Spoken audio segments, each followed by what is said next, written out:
Bonjour à tous. Nous allons traiter de l'instant et de la durée. Suite à la lecture d'un extrait de la thèse de Liliane Silburn sur l'instant et la cause, euh, ce passage traitant de la durée et de l'instant, j'avais envie de vous partager un petit peu cette notion.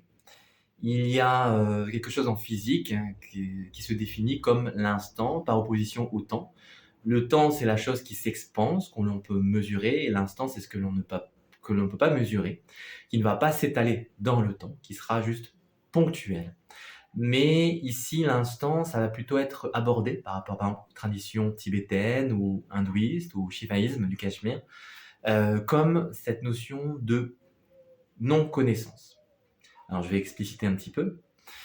La durée, c'est quelque chose qui est fabriqué. En fait, en général, on le fait de manière spontanée. C'est quelque chose qui est fonctionnel, qui nous permet de définir des objets. Par exemple, la table ou la chaise que j'ai en face de moi, ce n'est pas un objet qui existe par lui-même. Pourtant, on va dire, bah si, c'est évident, je le vois sous mes yeux. Alors, en général, c'est défini par un souvenir, par une expérience. C'est-à-dire que mes cinq sens vont me définir cet objet. On m'a appris dans l'enfance que je pouvais m'asseoir sur cette chaise qui a quatre pieds, un dossier, et que je m'assois de telle manière. Mais cette chaise que j'ai là, je l'appelle chaise. Mais si je vais chez un ami ou dans un lieu qui m'est étranger, je vais quand même pouvoir dire cet objet est une chaise, alors que pourtant je ne suis pas familier avec la chaise elle-même, mais la notion de chaise va m'apparaître comme évidente. Or, l'objet que j'ai devant mes yeux n'est pas celui que j'ai à la maison, n'est pas non plus celui avec lequel j'ai appris à définir la notion de chaise. Il y a donc quelque chose qui se sépare de la réalité que j'ai sous les yeux et qui s'approprie l'essence de la chose comme une substance, c'est-à-dire ce qui se tient en dessous de ce qui apparaît, de l'apparition, qu'on peut appeler le phénomène de chaise, en tout cas de l'objet chaise que j'ai devant moi, sous les yeux. Il y a cette substance de chaise que je vais associer à ce que je vois devant moi, ce que je vais sentir comme une chaise. Et cette substance, donc ce qui se tient sous ce qui apparaît, je vais le définir comme quelque chose de réel. Or, ceci n'est qu'un concept. La chaise, la table, tous les objets, tous les mots, tout le langage que je vais utiliser vont s'approprier le réel, mais ne vont faire que le définir d'une manière langagière. Ce n'est pas la réalité elle-même, et d'ailleurs on peut regarder simplement au sens des sciences. Lorsqu'on regarde par exemple au niveau quantique, au niveau des molécules, des atomes, ils sont toujours en mouvement et toujours en train de se modifier, en perpétuel changement. Or, lorsque je vais parler de la table, de la chaise, du ciel, du nuage, du feu dans la cheminée, je vais considérer que cet objet que je définis, comme le feu par exemple, ou la chaise, c'est quelque chose d'éternel, de permanent, qui ne change pas d'état, qui vraiment va rester constant dans cette réalité qui apparaît à mes yeux.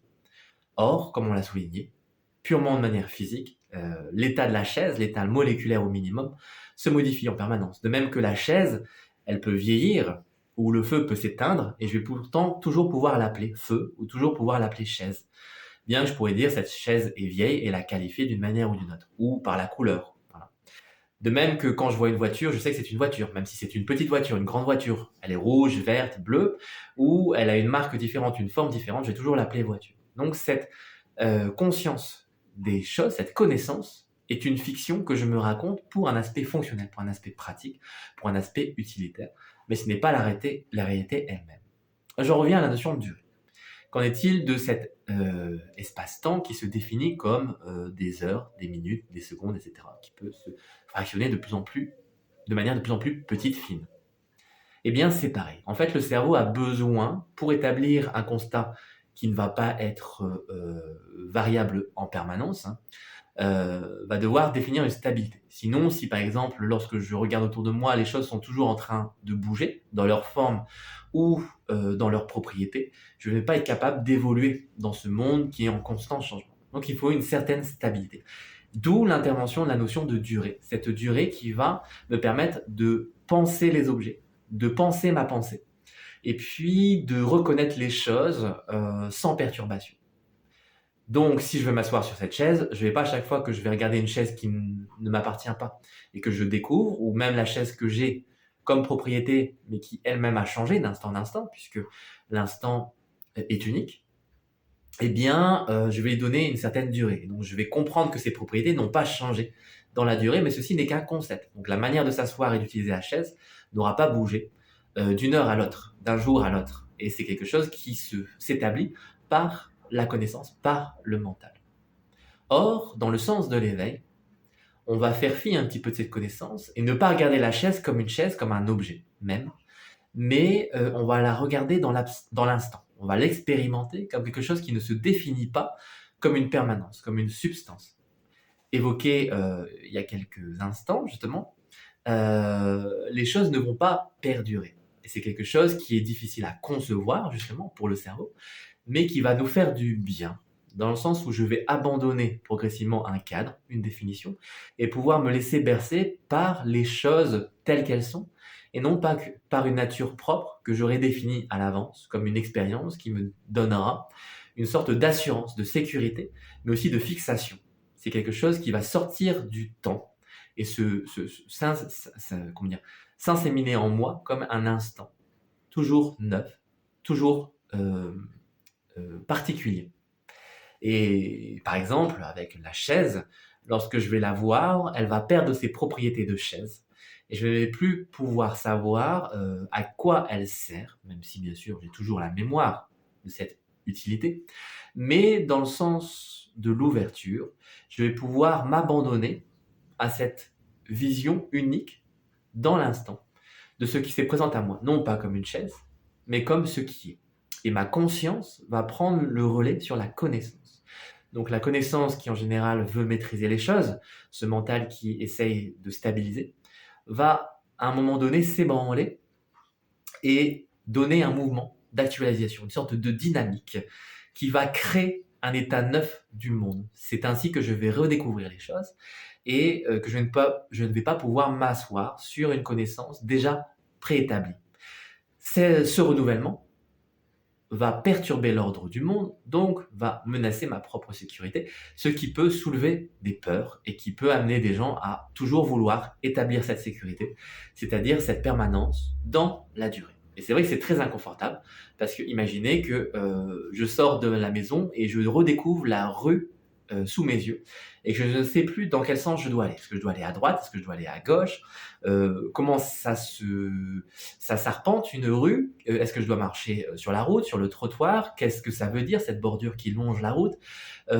Pourquoi les gens marchent tous dans le même sens, de la même manière? Pourquoi il y a des sortes de carrioles avec des ronds sur lesquels elles roulent, et puis elles avancent par je ne sais quel miracle. Et quand la connaissance s'absente, eh bien, il y a une sorte d'inconnu et donc d'angoisse associée qui va, qui va démarrer en soi et qui va procurer une certaine insécurité, qui va vraiment relever de la découverte permanente. Ainsi, si j'abandonne cette connaissance et donc cette durée, je vais m'établir dans l'instant. Et on pourrait dire, est-ce que les choses existent par elles-mêmes en dehors de cet instant? Est-ce qu'il n'y a pas une sorte d'éternité, par exemple, de la chaise? Est-ce que la chaise n'existe pas par elle-même? Eh bien, si j'expérimente la chaise, et que par exemple, je la présente à une personne qui n'aurait jamais utilisé de chaise, est-ce que cet objet est effectivement éternel? Est-ce qu'elle va savoir l'utiliser sans s'être jamais assis? Eh bien, il y a des expériences, par exemple, d'hypnose, où je vais retirer l'idée même de la chaise à la personne, ce qui fait qu'elle devient incapable de l'utiliser. Vous avez peut-être déjà vu dans des spectacles assez amusants où lorsque la personne est en hypnose et qu'on lui a dit qu'elle ne savait plus s'asseoir sur une chaise, eh bien ce concept disparaît. Donc la réalité de la chaise même, qui s'il était intrinsèque apparaîtrait directement à la personne, eh bien n'existe plus puisque conceptuellement elle n'y a plus accès. De la même manière, lorsque je perds la mémoire, le souvenir, le monde change. On voit avec les personnes qui ont Alzheimer, eh bien, par exemple, la notion de temps va être perturbée, puisque elles vont se perdre dans le flot de leur imaginaire et elles vont pouvoir s'absenter pendant des durées indéterminées. Elles auront l'impression d'être déconnectées pendant très peu de temps, 1 seconde, 1 minute, 1 heure, mais en fait, elles peuvent rester silencieuses ou à parler de choses assez abracadabrantes qui n'ont aucun rapport avec la réalité qui est sous leurs yeux ou sous nos yeux à nous, mais qui pour eux va être leur réalité. Donc elles ont perdu la durée pour vivre dans leur instant. Et dans cet instant, tout peut apparaître. C'est ainsi que les choses peuvent se définir comme une sorte d'énergie, non pas massive et établie dans une sorte d'objectivité, c'est-à-dire un monde d'objets, mais plutôt une réalisation qui va apparaître comme quelque chose qui se renouvelle et qui va devenir notre réalité et qui va changer notre état énergétique et donc notre perception du réel. C'est un petit peu comme une fleur qui éclot. D'instant en instant, si on est en observation, on va la voir progressivement apparaître comme fleur. Au début, c'était juste un bourgeon, puis progressivement, ça va être des pétales qui s'ouvrent, puis au fur et à mesure, on va voir le cœur, le pistil, tout le centre de cette fleur qui va émerger. Et puis, peut-être à un moment donné, se refermer.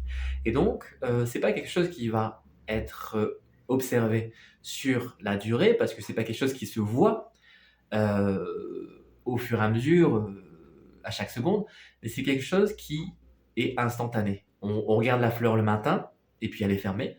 On vient la voir le midi, et puis elle commence à s'ouvrir. On va la voir le soir, elle est complètement ouverte, et puis on revient dans la nuit, elle s'est refermée. Et donc c'est plutôt sur l'instant, un peu comme un cliché, quelque chose qui ne se perpétue pas comme un mouvement, mais plutôt comme une statique. Alors tout à l'heure, je disais l'inverse. On va dire, il est fou, il se contredit. Non, c'est parce que l'énergie est créatrice et donc elle apparaît d'instant en instant comme un mouvement. Mais en même temps, elle est comme un cliché photo. Elle est statique puisqu'elle fait apparaître une conscience qui, euh, qui rend le moment unique. Donc ce particularisme va donner la conscience de la chose sur le moment. Et c'est pour ça qu'il y a une discontinuité et donc il n'y a plus de durée dans l'expérience du monde et chaque instant ne peut être vécu que dans l'instant. Il ne veut pas être revécu l'instant d'après. C'est pour ça que ça nous échappe perpétuellement et que ça ne peut pas être traduit sur une durée, ça ne peut pas être contenu dans une définition. Et c'est pour ça que ça ne peut pas être connu. Il ne peut pas y avoir d'accès par la connaissance à cet instant. Puisqu'il nous échappe en permanence, eh bien, on ne peut pas courir après pour pouvoir l'expérimenter. Il faut le vivre sur le moment et l'accepter qu'il disparaisse. C'est pourquoi certaines expériences positives ou certaines expériences négatives ne pourront pas être reformulées, répétées. Elles seront inexprimables en dehors de tout concept. C'est peut-être plus facile d'un point de vue artistique, on peut essayer de recréer l'instant, en tout cas de lui redonner une manifestation, mais il ne pourra pas être provoqué comme il avait déjà été provoqué au moment où on l'a vécu. C'est quelque chose qui sera différent. Et c'est cette différence qu'il est difficile, qui est contestée par le mental, par le cerveau. Et c'est pour ça, lorsque on s'établit dans la durée, on va être figé dans des cadres, on va avoir des structures mentales afférentes, alors que lorsqu'on échappe à la connaissance, on se replace dans l'instant où les choses ne se définissent pas, mais peuvent quand même s'expérimenter dans une énergie nouvelle, dans une énergie créatrice, mais on va voir différentes phases de l'énergie, que ici je ne vais pas étaler, mais il y a 5 phases énergétiques dans l'expérience du sujet, de l'objet et la connaissance. Alors la connaissance qui n'est pas ici la connaissance à proprement parler des choses. Mais le fait de ne plus s'établir dans la durée va provoquer un changement d'état et pouvoir vivre alternativement le sujet, l'objet et la connaissance avec des portes, des moments aussi de discontinuité où la nature du monde va se révéler. Et souvent, on va les percevoir de manière furtive, et puis cette intuition va disparaître très rapidement pour se rétablir dans une durée.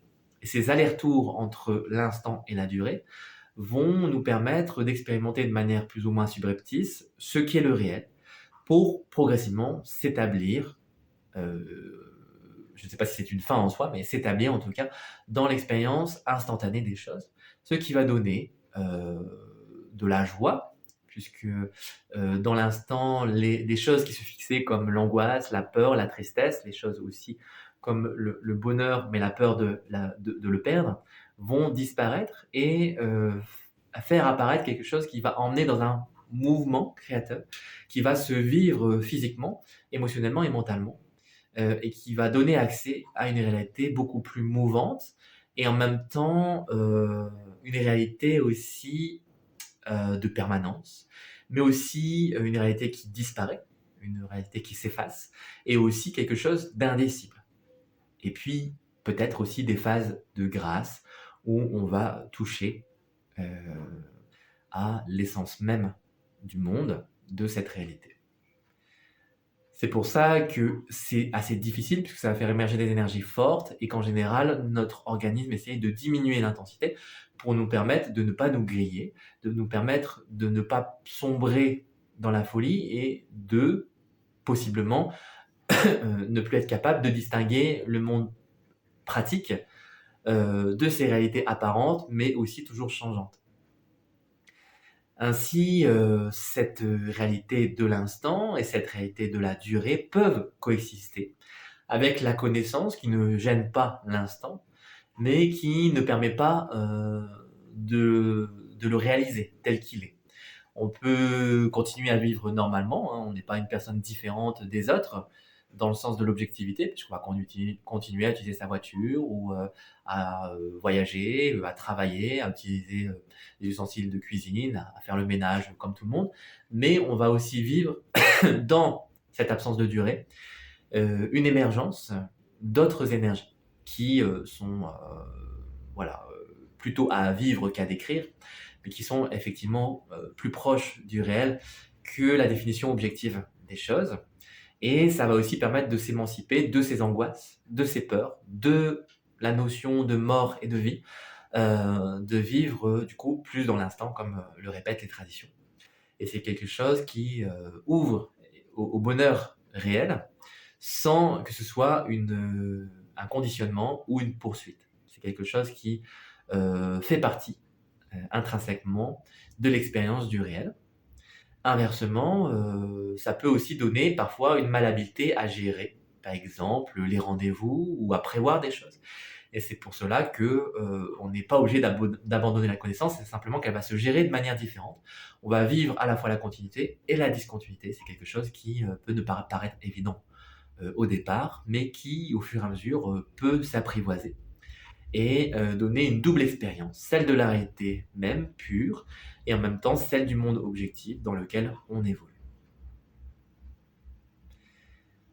Alors, après avoir bien fait fumer vos cerveaux, bien, je vous remercie de votre écoute. Laissez les choses décanter, vibrer en vous. Vous pouvez y réfléchir, mais pas trop. Attention, comme on disait, à la connaissance, parce qu'elle fige les choses et les empêche d'émerger dans l'instant. Et puis, bien, bonne pratique, profitez bien, soyez bien. À bientôt!